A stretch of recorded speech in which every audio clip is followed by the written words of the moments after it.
President Trump pardoned Jack Johnson on Thursday, more than a century after the late boxer was convicted on kidnapping charges for transporting a woman across state lines in a case that was decried at the time by the Chicago Defender, a black newspaper, as an outburst of racial prejudice.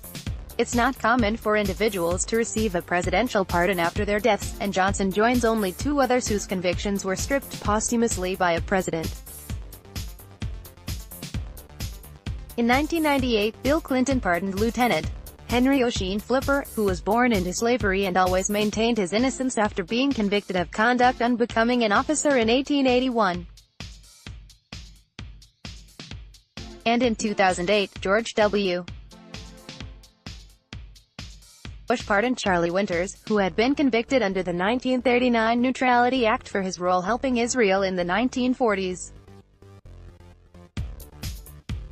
So what are the facts of Johnson's case that have earned him a spot in this trio?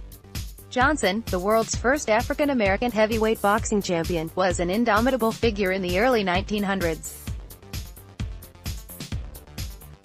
Johnson won the title from the Canadian boxer Tommy Burns in 1908.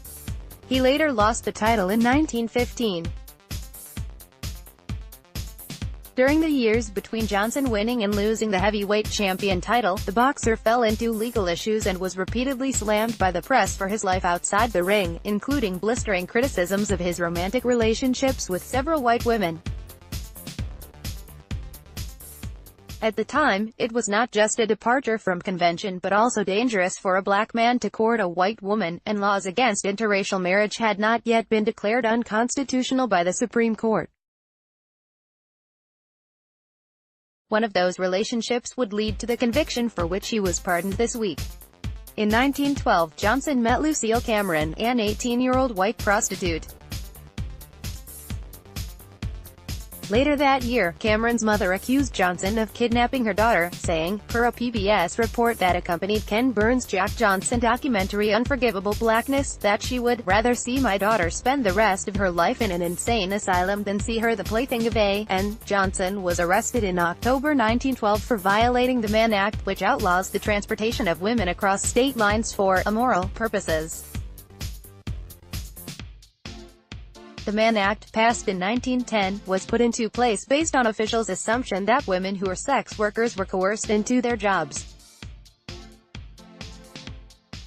While the act was meant to quell the alarm over women being trafficked, the way it was enforced often went beyond prostitution convictions, as the term immoral purpose could be loosely interpreted.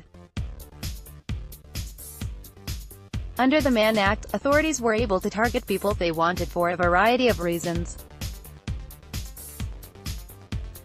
The initial case against Johnson was thrown out because Cameron refused to cooperate at the time, but Johnson was arrested again and convicted by an all-white jury under the Mann Act in 1913 for driving with Cameron, whom he had married by the time of the conviction, across state lines.